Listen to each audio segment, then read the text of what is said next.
그 천국 도성을 향해 가는 그 순례의 길을 그린 존 버년의 철로 역정이라는 책을 한 번쯤은 읽어보시거나 들어보셨죠? 네, 우리 아이들도 아마 한 번쯤은 요즘 만화로도 나와 있어서 보시는 것 같더라고요. 그 주인공이 크리스찬인데 크리스찬이 그 순례의 길을 떠나는데 소망이라는 믿음의 길동무를 만나서 길을 걸어간다가 두 사람을 만나는 대화가 기록되어 있습니다. 두 사람 중에 한 사람이 수수께끼를 냅니다. 어떤 남자가 있는데 몇 가지 신앙활동만 열심히 하면 큰 축복을 받을 수 있고 출세할 수 있는 기회가 있다고. 그래서 평소에는 신앙생활을 잘 안 했는데 그 얘기를 듣고 깊은 관심을 가진 신용을 해서 엄청난 재물이나 그 밖에 뭐가 됐든 간에 큰 이득을 봤다고 해보세. 원래는 아니지만 신앙에 관심 있는 척을 한 이 남자가 정당하다고 평가할 수 있을까? 라고 질문을 해봅니다. 그러니까 소위 신앙에 대해서는, 교회에 대해서는 관심이 없는데 신앙생활 잘하고 또 이렇게 열심히 하는 거 하면은 이게 복을 준다고 하니까는 그러면 이제 해볼까? 이렇게 하는 거. 이게 정당한가? 이 질문에 다른 사람이 이렇게 대답을 합니다. 일단 그 남자를 목사라고 가정하고 이야기해 보겠네. 훌륭한 인품을 가졌고 워낙 훌륭한 인품을 가졌지만 워낙 박봉이어서 월급이 오르고 영향력도 커지기를 바란다네. 그런데 더 열심히 연구하고 자주 더 열정적으로 설교하면 교인들의 기호와 성향에 맞게 원칙을 수정만 하면 뜻이 이룰 수 있을 때 어떻게 해야 되나? 이렇게 되묻습니다. 그러면서 나는 그러지 말아야 할 이유가 전혀 없다라고 생각하네.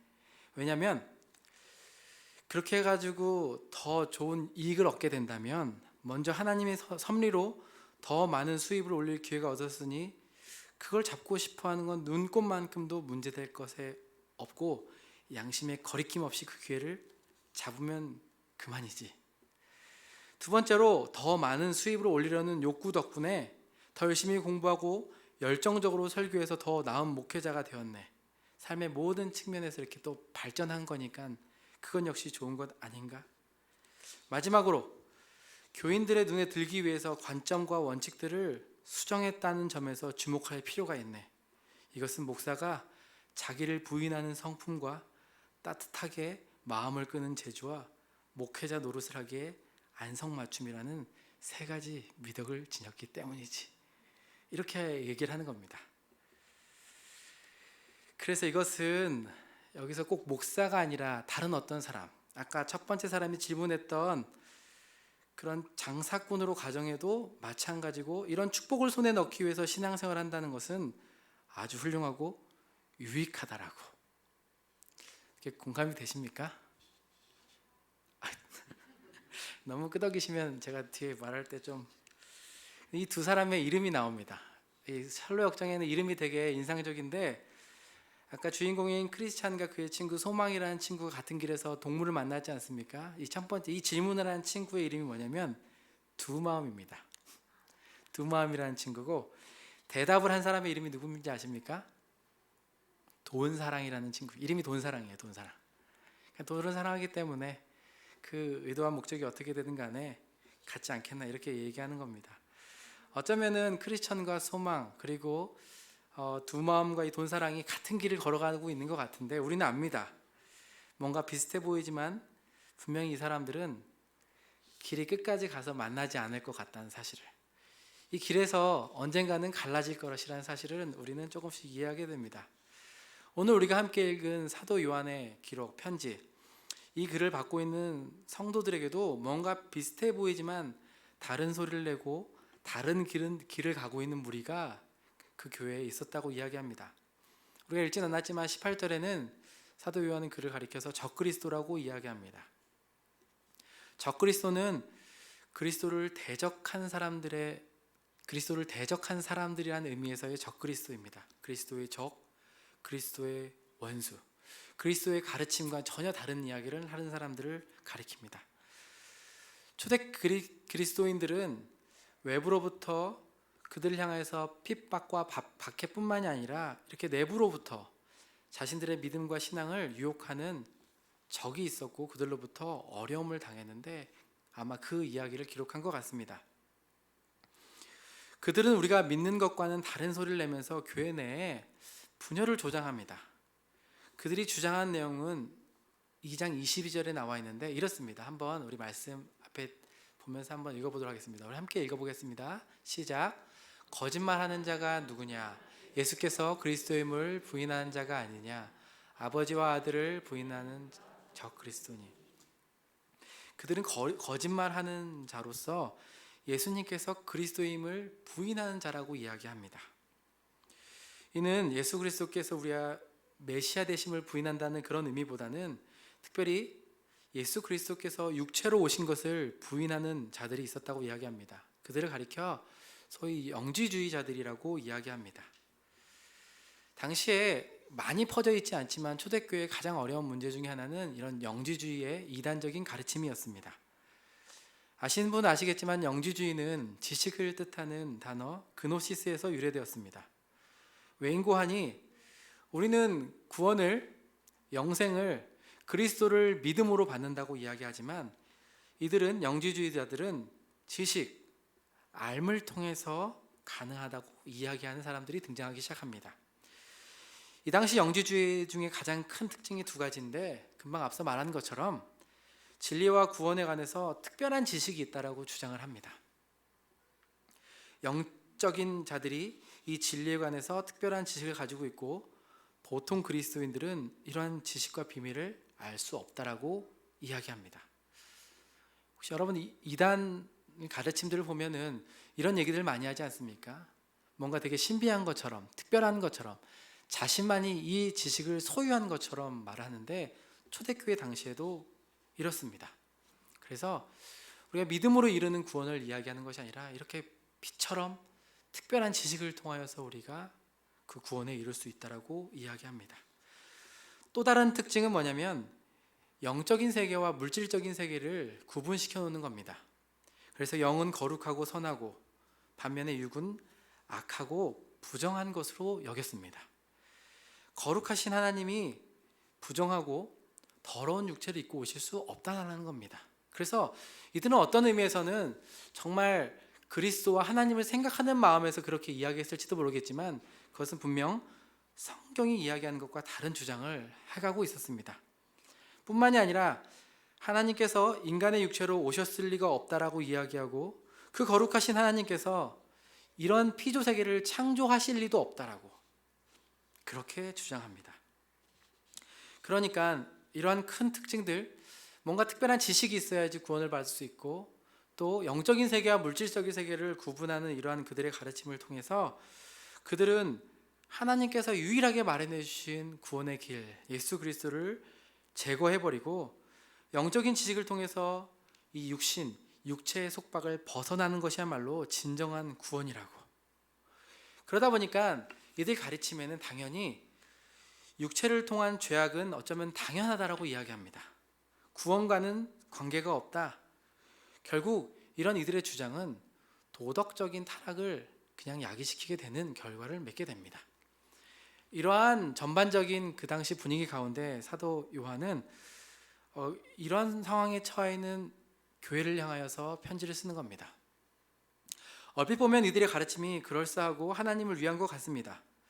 예의를 표현하는 것고 하나님께 존경을 표현하는 것 같은 마음도 살짝 들기도 합니다. 하지만 여러분, 우리가 하나님을 믿고 따른다는 것은 우리 편에서 예의와 공경과 지식과 깨달음으로 가는 것이 아니라 말씀과 사도들이 전하여준 그 내용을 그대로 믿고 따르느냐 아니냐가 더 중요한 기준이라는 것입니다. 이런 의미에서 초대교회의 가장 큰 어려움이었던 이런 적그리스도, 사실 기독교를 핍박하고 박해하면서 큰 복종이나 순종을 가하는 무리가 아니라 어쩌면 이 당시 교회에서는 이러한 거짓 가르침이 더 큰 위협으로 다가온 것 같습니다. 모든 이단이 그러하듯 이러한 문제들은 교회 내에 분열을 가져옵니다. 원래 여러분 그 사기를 잘 당하거나 치실 일은 없겠지만 그 사기를 당하고 치는 관계를 보면 대부분 어디서 발생하냐면 가까운 사이, 아는 관계, 심지어는 한 공동체 안에서 그런 것들이 자주 발생합니다. 그러니 갑자기 그 초대교회 당시에 어떻게 보면 외부의 핍박이나 박해가 아니라 그 옆에 앉아서 같이 예배드리고 있던 사람들, 잘 알고 있는 사람들, 거기서 슬쩍슬쩍 이상한 정보와 가르침을 흘리는 사람들. 그래서 오늘 본문도 26절에 보면은 분명하게 너희를 미혹하는 자들에 관해서 내가 이것을 쓰고 있다라고 분명히 목적을 이야기합니다. 여러분이라면 교회 내에 이런 이단적인 가르침을 전하고 있는 사람들, 어쩌면 가까운 사람들, 교회가 이런 혼란에 빠져서 방향을 잃고 있는다면 여러분은 어떻게 무엇을 당부하겠습니까? 만약에 저라면 그 이단이 무엇이 문제인지, 그들의 가르침은 무엇이고 제가 이야기했던 것처럼 어떻게 피해야 하는지 그런 것들을 세세하게 이야기할 것도 같기도 한데, 사도 요한은 전혀 다르게 이 문제를 해결합니다. 그게 뭐냐면 오늘 24절에서 29절까지 우리가 읽은 본문에 6번이나 등장합니다. 6번. 그게 뭐냐면 거하라, 거하라, 거하리라, 거하라, 이렇게 이야기합니다. 우리 24절만 한 번만 같이 읽어보도록 하겠습니다. 한번 읽어보겠습니다. 시작. 처음부터 들은 것을 너희 안에 거하게 하라. 처음부터 들은 것이 너희 안에 거하면 너희가 아들과 아버지 안에 거하리라. 사도 요한은 우리에게 전해진 복음과 구원이 저 멀리 가상의 현실의 것이 아니라 우리의 눈과 귀 그리고 손을 통해 만져지기까지 할 정도로 생생하게 경험된 것, 너희가 처음부터 들은 것이라고 표현합니다. 사실 여기서 말씀하는 처음부터 들은 것, 이것은 요한 1서 1절에서부터 4절을 생각나게 합니다. 우리 그 말씀도 있는데 같이 한번 제가 읽어보겠습니다. 한번 제가 노란색 표시를 쳐두었는데 한번 보시면 좋겠습니다. 태초부터 있는 생명의 말씀에 관하여는 우리가 들은 바요, 눈으로 본 바요, 자세히 보고 우리 손으로 만진 바라. 이 생명이 나타나신 바 된지라. 이 영원한 생명을 우리가 보았고 증언하여 너에게 전하였노니 이는 아버지와 함께 계시다가 우리에게 나타내신 바 됨이시니라. 우리가 보고 들은 바를 너에게도 전함은 너희로 우리와 사귐이 있게 하려 함이니 우리의 사귐은 아버지와 그의 아들 예수 그리스도와 더불어 누림이라. 우리가 이것을 쓰면 우리의 기쁨이 충만하게 하려 함이라. 아멘. 여러분 보시겠습니까? 사도 요한은 단순히 지금 이단들이 얘기하는 것처럼 영적인 특별한 지식이 아니라 끊임없이 무엇을 강조하냐면 우리에게 이 전해진 복음이, 믿음이, 구원이 우리의 눈과 귀, 손을 통해서 만져진 바요, 본 바요, 들리고 나타난 것이라고 이야기합니다. 그거 경험이 우리에게 그리스도와 아버지와 사귐을 가져다 주었고 그 사귐은 우리 가운데 기쁨이라고 이야기합니다. 없는 얘기를 지어낸 것이 아니라 가상의 어떠한 특별한 지식을 받아서 누리는 희열이나 어떤 특별한 소수만 누리는 것이 아니라 우리 모두가 보고 듣고 만진 바, 경험한 것이라고 이 복음에 대해서 다시 정의합니다. 그리고 너희가 이 처음부터 들은 것을 지금 너희 안에 다시 거하게 하라라고 명령하는 겁니다. 왜 이렇게 이야기합니까? 우리가 구원을 받아 새로운 관계로 출발은 다른 이단의 사상들이 이야기하는 것처럼 어떠한 특별한 가르침을 받아야지, 경험을 해야지만이 누리는 것이 아니기 때문에 그렇습니다. 우리에게 주어진 생명은 우리가 이해하고 경험할 만한 이 피조세계로 오신 예수 그리스도 때문에 하나님과 새로운 관계가 시작됨으로써 우리 가운데 주어진 선물과도 같은 것입니다. 하나님께서는 태초에 함께 하시면서 동일한 영광과 간체이신 유일한 아들 예수를 우리가 눈으로 보고 손으로 만질 수 있는 우리와 동일한 사람으로 보내셨습니다. 이 땅에 오신 예수는 참 하나님이시면서 동시에 우리와 동일한 육체의 몸을 지니셨습니다. 하지만 죄는 없으신 사람이었습니다. 그는 우리의 죄만이 아니라 온 세상의 죄를 위하여서 화목제물이 되셨고 예수 그리스도의 피로 우리의 모든 죄와 불의가 깨끗하게 되었습니다. 아멘. 때문에 요한은 이 죄로 인해 죽은 우리의 생명이 이 예수 때문에 다시 살리심을 입었다라고 이야기하는 겁니다. 더 나아가서 사실 우리는 물리적으로나 영적으로나 예수와 관계없고, 아니 원수되었던 우리가 어떻게 그분 안에 거하고 그분과의 사귐이 시작될 수 있었는가? 예수를 하나님의 아들이라 시인하면 하나님이 우리 안에 거하시고 그도 하나님 안에 거한다는 이 진리, 예수를 하나님의 아들이라 고백하고 믿으면 그분이 우리 안에 거하신다는 이 진리의 약속 때문에 우리는 생명을 얻게 되고 하나님의 자녀로서 새로운 관계, 그렇게 새로운 출발이 시작되었다라고 요한은 이야기합니다. 다른 길이 없다는 얘기입니다. 예수님을 모르는 사람은 예수님 때문에 우리가 하나님 안에 거한다는 이 진리를 전혀 알 수가 없습니다. 하지만 요한은 동일하게 이렇게 이야기합니다. 또 증거는 이것이니 하나님이 우리에게 영생을 주신 것과 이 생명이 그의 아들 안에 있는 그것이다. 아들이 있는 자에게는 생명이 있고 하나님의 아들이 없는 자에게는 생명이 없다. 이렇게 선언합니다. 이처럼 사도 요한은 이 문제와 위기 앞에서 다시 한번 우리의 시선을 너희가 처음 들은 것을 기억나게 합니다. 그리고 그 안에 거하라 라고 다시 초대합니다. 다시 말하면 이 복음 진리로 성도들을 초대합니다. 우리는 종종 복음, 이 진리를 주변에 믿지 않는 사람들이 들어야 하는 것, 새신자들 또는 주변의 교회를 떠났다는 사람들이 다시 들어야 되는 것 정도로, 아니면 정말 영생을 소유하기 위한 어떤 관문으로 생각하는 경우가 종종 있습니다. 하지만 여러분, 복음은 우리 일상에 믿는 사람에게는, 믿지 않는 사람에게는 물론일 뿐만 아니라 믿는 바로 이 성도들에게도 날마다 들려져야 되고 선포되어야 되며 그 안에 거해야 될 진리가 이 복음입니다. 왜 그렇습니까? 우리는 사실 머리로는 복음에 대해서 이해하지만 너무 쉽게 빨리 복음 안에 거하면서 살아가는 기쁨을 누리기보다는 복음 아닌 것으로 자신을 만족할 것을 찾고 거기에 쉽게 마음을 빼앗기는 자들이기 때문에 그렇습니다. 그러니까 복음은 여러분, 초신자에게, 복음을 전할 대상에게만 아니라 바로 오늘 교회에서 예배드리는 우리 믿는 자들에게도 반드시 필요한 것이 복음입니다. 복음을 날마다 듣는 것은 요한은 이렇게 이야기합니다. 우리가 알고 믿는 이것을 우리 안에 끊임없이 날마다 거하게 함으로써 우리의 삶의 원동력이 이 복음과 은혜로부터 움직이게 하는 것이라고 이야기합니다.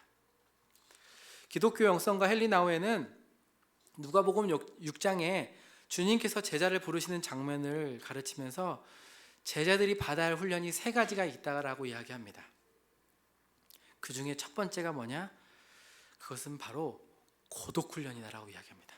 주님께서 제자를 부르러 가실 때 홀로 떨어져 하나님과 독대하시면서 기도하는 장면을 가리켜 우리의 모든 주님의 제자들은 사역과 훈련을 시작하기 전에, 공동체를 만나기 전에 무슨 일이 있어야 되냐? 고독의 시간이 필요하다고 이야기합니다. 우리는 훈련을 생각하면 무언가 하는 것을 이야기하기 쉽습니다. 그렇지 않습니까? 제자 훈련, 그럼 가장 먼저 뭐가 생각하십니까? 과제가 생각나지 않습니까? 제자 훈련하면 과제가 사실 제일 먼저. 그래서 어디까지가 제야 할 것입니까? 또 생활 숙제도 있고 너무 중요한 그것들을 통해서 우리의 거룩한 습관을 만들어가기 위한 훈련의 과정 중에 있습니다. 하지만 이 훈련을 생각할 때 우리뿐만이 아니라 제자들도 그렇게 물었습니다.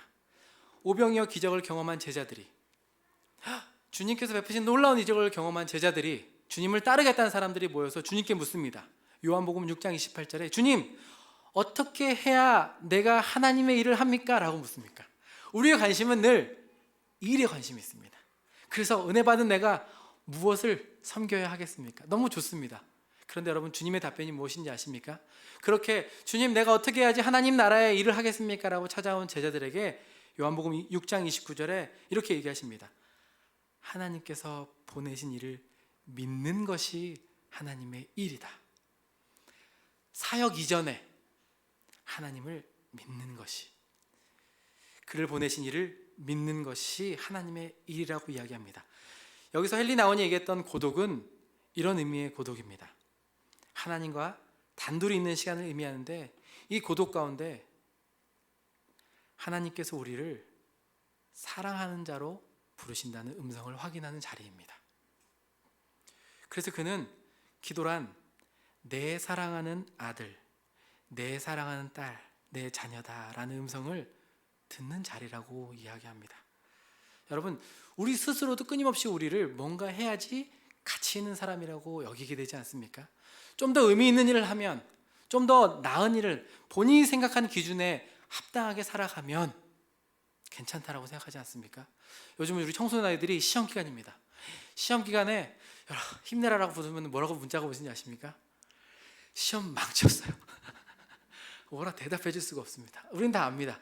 시험 그 한 번이 너의 인생을 그렇게 크게 차지우지하지 않는다는 걸 알고 있습니다.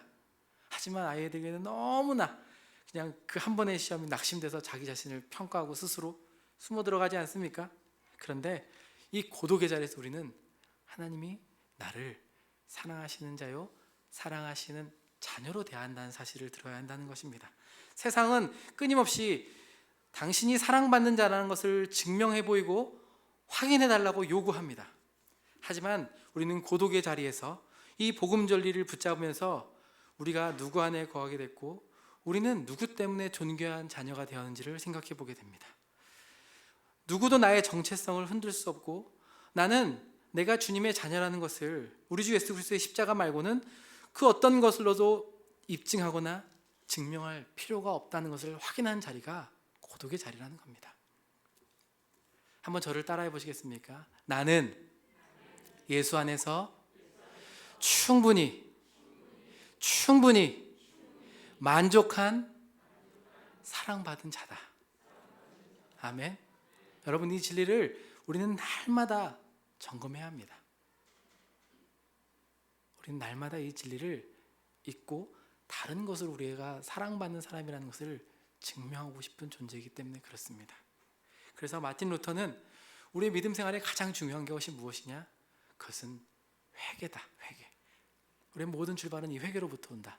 근데 우리가 생각하는 특정한 어떤 죄에 대한 회개가 아니라 바로 내가 사랑받는 자녀임을, 내가 하나님의 자녀됨을 다른 것으로부터 찾으려는 나의 모든 행위들, 생각들로부터 회개하라.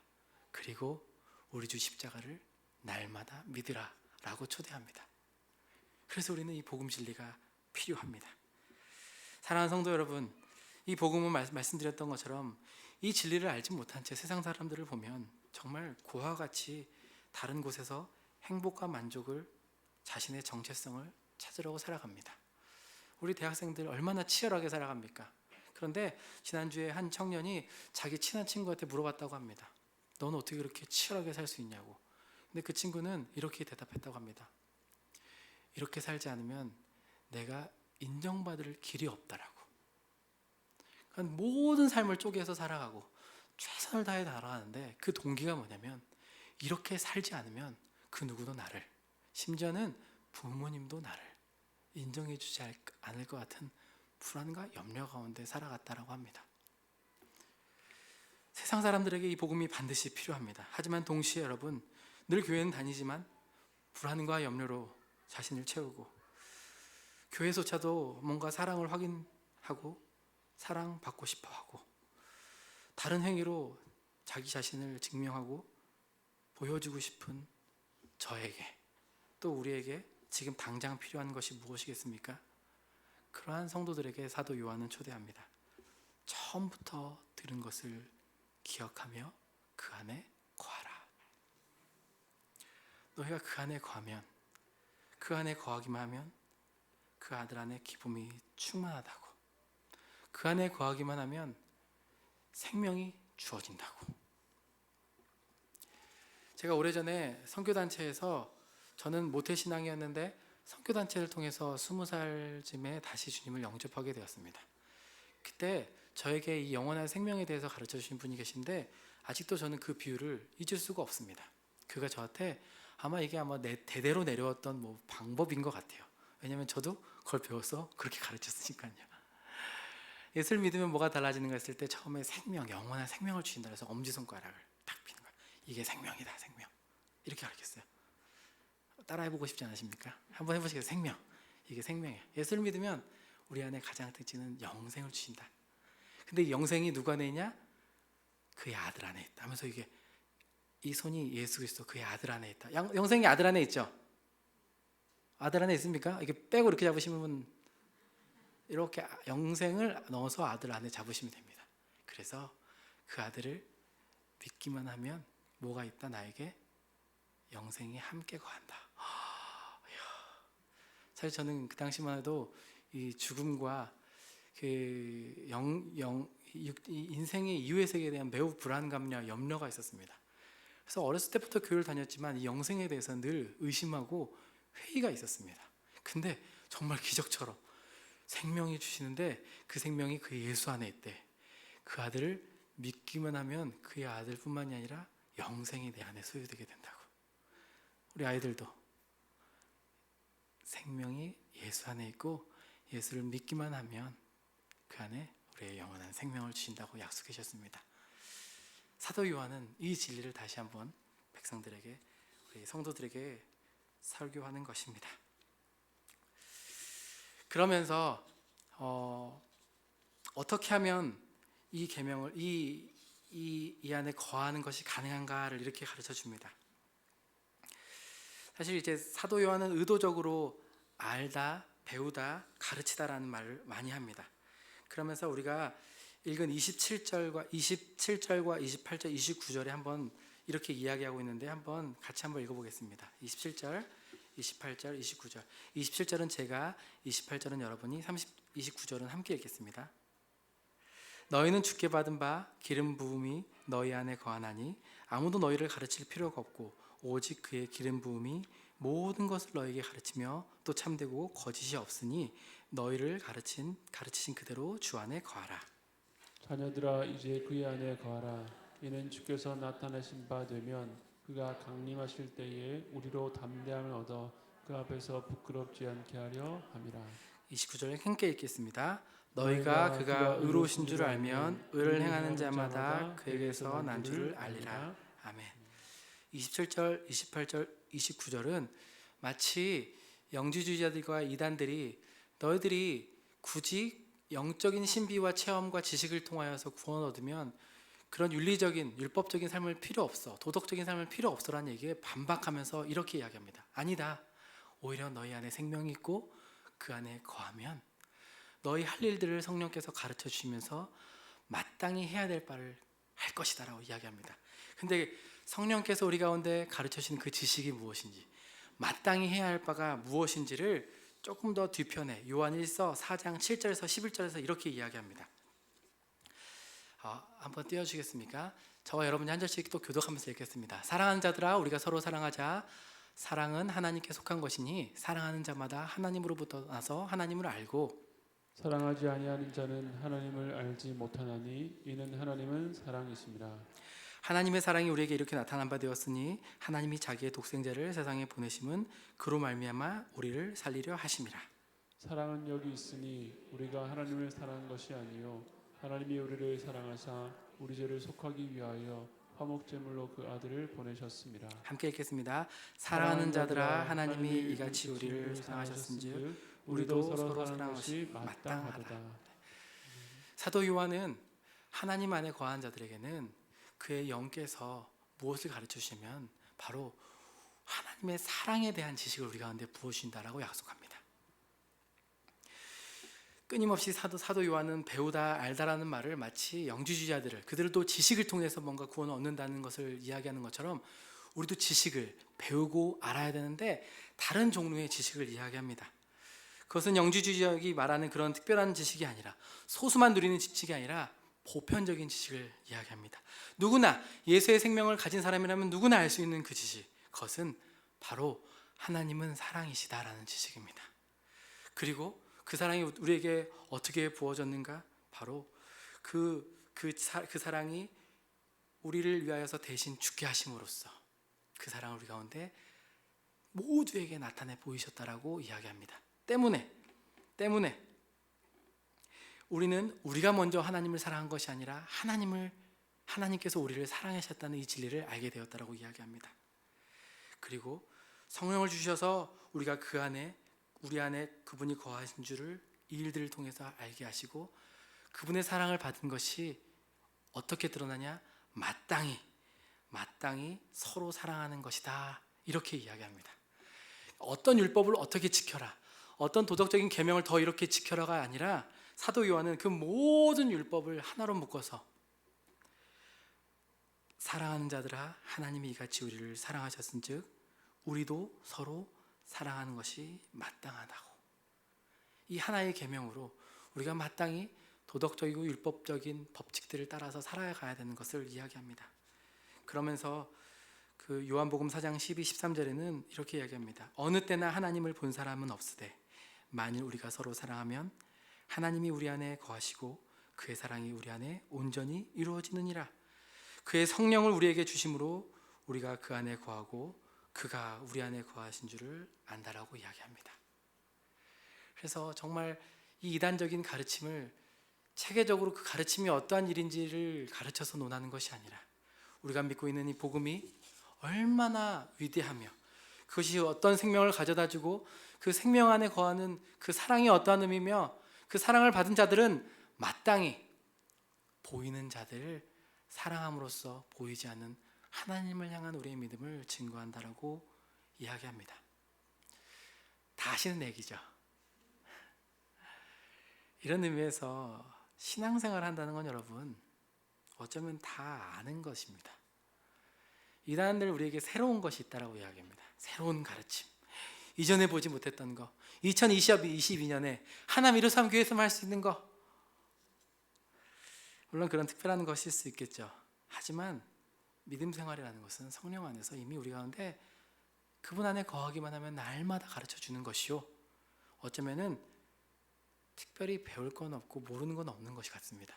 근데 문제가 무엇입니까? 이것을 적용하는 게 어렵습니다. 운동을 좋아하시는 분들은 아실 것 같습니다. 운동을 처음 배울 때 기초적인 운동을 기초적인 그 자세나 배우지 않습니까? 어렸을 때는 아이들이 그냥 편하게 이렇게 좀 운동을 배우는 것 같습니다. 저희 아이도 요즘에 저랑 집에서 이제 탁구 같은 거를 하면서 하는데, 그 아이들은 이제 그래도 빨리 이렇게 익숙해지고 몸으로 이렇게 습득되고 체득하는 게 많은 것 같아요. 근데 어른들은 일단 머리로 이해하지 않습니까? 그런데 문제는 뭡니까? 머리로 이해하는데 몸이 안 따라줍니다. 저도 유튜브 영상을 보고 어떻게 탁구 치는 법을 같이 아이랑 보는데 말은 이렇게 하는 거라고 저도 가르칠 수는 있지만 저는 늘 이상하게 칩니다. 언어면 언어, 모든 배움이 그렇지 않습니까? 성인 돼서 배우는 것들은 다 알아. 하지만 영어하는 친구와 같이 이렇게 딱 쓰면은 막 말문이 막히는 건 왜 그렇습니까? 문제는 적용이 어렵습니다. 적용이 실제적으로 우리 주님을 내 안에 모신다는 것, 그분 안에 거한다는 것, 이론적으로는 알지만 실제적으로 어려운 것은 연습이 부족돼서도 그렇습니다. 하지만 종종 우리는 우리의 일상의 분주함과 유혹들, 두려움 때문에 사실은 이 주 안에 거한다는 의미가 매우 피상적으로 다가올 때가 많이 있습니다. 영적인 무기력감이 찾아올 때, 좌절이나 실패, 바로 내일 일이 보이지 않을 때, 두려움이 찾아올 때, 가정적인 어려움이나 내 자녀나 내 인생에 불쑥 찾아오는 어려움이 과연 내가 누구에게 속했는지를 자꾸 잊게 만들면서 그나마 조금 연습했던 것들도 까먹게 하지 않습니까? 그래서 사도 요한은 계속적으로 반복적으로 이야기하는 것 같습니다. 거하라, 거하는 것을 지켜라, 약속하신 것을 기억하라, 처음부터 들은 것 안에 거하라. 요한이 여러분 다른 방식을 설명하지 않습니다. 한번 여행을 떠나 봐라, 영적이고 육적인 시험을 벗어나기 위해서 행복한 상상을 해봐라, 상담을 받아봐라, 예전에 좋았던 경험들을 한번 일으켜봐라, 새로운 훈련을 시작해라, 새로운 헌신과 봉사를 해라, 이렇게 이야기하지 않습니다. 반복적으로 그분 안에 거하라. 아버지께서 어떠한 사랑을 우리 가운데 베풀어 주셔서 우리가 하나님의 자녀라 일컬음을 받게 되었는지 기억해라. 이런 의미에서 여러분 주 안에서 거하는, 이 주 안에서 거하는 것들을 지속해서 유지하는 유일한 방법은 우리 안에 말씀, 그분이 육체로 오신 그분이 말씀으로 오신 그 말씀을 가까이 거하는 것보다 더 분명한 것은 없지 않나 생각을 해보게 됩니다. 또 그럼 성경을 읽으라는 얘기를 합니까? 네, 맞습니다. 뻔하지만 여러분 그분이 우리 가운데 거하시는 존재 방식이 말씀으로 거하셨습니다. 그분이 이 땅에 오셔서 우리 가운데 말씀이셨습니다. 그분의 말씀은 단순히 말 자체가 아니라 생명의 말씀입니다. 말씀을 통해서 우리는 그분을 모실 수 있는 힘을 발휘합니다. 2000년 전에는 예수님과 동행하면서 그의 말씀을 직접 들었지만 오늘 우리는 성령 하나님을 통하여서 그의 말씀을 우리 마음에 계속 둠으로써 그분과 교제할 수 있도록 놀라운 특권을 허락해 주셨습니다. 우리가 사실 말씀을 여기 계신 모두도 안 중요하게 여기시는 분은 없을 것 같습니다. 하지만 삶의 위기 가운데 가장 먼저 말씀을 붙잡거나 우리는 성경을 펼쳐보지는 않습니다. 다만 아침에 잠깐, 주일에 잠깐, 어쩌면은 그러다 보니까 자연스럽게 말씀과 우리의 삶이 분리되어 있고 어려움과 위기 가운데 말씀보다는 다른 것이 먼저 더 생각나지 않나 싶기도 합니다. 그래서 요즘 가을이지 않습니까? 가을이면 말씀 보기 너무 좋은 계절 아닙니까? 우리 지난주 저도 말씀 들으면서 우리 자녀들에게 어떻게 말씀을 더 가까이 할 수 있을까? 어떻게 아이들 여호와를 경외하고 그것이 정말 지식의 근본인 것들을 우리 교육부 아이들에게 또 저 자녀들에게 가르쳐 줄까? 제가 그 예배 마치고 우리 청년들하고 그런 얘기도 했어요. 어떻게 하면 우리 아이들이 말씀을 좀 더 가깝게 할 수 있을까? 그래서 제가 아침에 뭐 큐티도 할 수 있고 말씀을 같이 가정에서 읽어가는 것도 있겠지만 그런 얘기도 했어요. 우리 아이들이 제일 좋아하는 데가 교회랑 1호선 카페입니다. 1호선 카페 메뉴를 다 말씀으로 바꾸면 어떨까? 그래서 농담으로 뭐 아이스 아메리카노 주세요가 아니라 성령의 9가지 열매, 사랑, 희락, 온유, 화평 주세요 뭐 이런 식으로 과자 주세요가 아니라 뭔가든 다 넣어서 아이들이 진짜 그냥 이거를 외운다고 하면 요즘 아이들도 다 압니다. 그거 먹으려고 내가 줄 안 선다는 것을. 그러니까 이제 좀 더 아이들과 어떻게 가깝게 할 수 있을까? 진짜 미간에 붙이고 문지방에 새기라고 하셨는데 그게 어떻게 우리 교회 공동체 안에서 이루어질 수 있을까? 청년들하고 웃으면서 얘기했는데 이 가을에 또 우리가 온 세대 또 이렇게 같이 다음 세대를 이렇게 좀 돌보면서 고민하면서 가정에서 그런 말씀을 가까이 하는 그런 생활들이 더 이렇게 익숙해지면 어떻겠나 한번 도전해 보게 됩니다. 마무리하면서 처음 제가 시작할 때 났던 철로 역정에서 여러분 두 마음과 돈 사랑 같은 길을 가고 있는데 다른 길을 가는 것을 즐거워하는 사람들이 어떻게 여러분 그 길에 미혹되지 않고 빠져나온 줄 아십니까? 그건 역시 말씀입니다. 요한복음 6장에 가르치듯이 떡 몇 덩이를 바라보고 그리스도를 쫓는 게 그릇된 처사인데 주님과 신앙을 세상에서 유익을 얻어 즐기는 도구로 삼는다면 얼마나 끔찍한가라고 말하면서 그 길을 그들을 벗어납니다. 더불어 위선적인 바리새인의 신앙을 마술사 시몬의 신앙 그리고 가룟 유다를 말하면서 주님을 이용해 먹으려는 그들의 생각이 얼마나 이단적이고 위선적이고 악마적이고 너희들이 반드시 합당한 심판을 받을 것이라고 이야기하면서 그들을 떠납니다. 주님도 그러셨고 이 젤로 역정에 나오는 크리스찬과 소망도 결국 그 길을 벗어날 수 있는 건 말씀이었습니다. 사랑하는 성도 여러분, 저는 우리가 서로가 서로에게 다른 유익도 줄 수 있고 도울 수 있겠지만 이런 말씀 공동체로 주님의 몸을 세워가면 좋겠습니다. 교회 와서 다양한 경험들도 하시고 교제도 누르시는 거 좋지만 어차피 우리가 사실 조금 더 가까이 하면 할수록 상처받기 쉽고 상처 주기 쉬운 사람이라는 거 압니다. 죄인들이 모인 공동체 얼마나 갈등과 어려움이 많지 않습니까? 사실 처음에는 그렇지 않았는데 그것 때문에 또 우리는 공동체를 떠난 적도 있지 않습니까? 또한 우리는 얼마나 은혜를 잘 까먹습니까? 우리의 연약함, 죄성, 늘 뒤로 물러서고 나가야 될 때 안 나가고 여러 어려움 앞에서 어려워하고 있는 형제 자매들이 얼마나 많습니까? 우리가 악하고 약해서도 그렇지만 여러분 사실은 이렇게 주님과 동행하면서 그분을 우리 안에 거하게 하는 것들을 잃어버려서 그렇지 않습니까?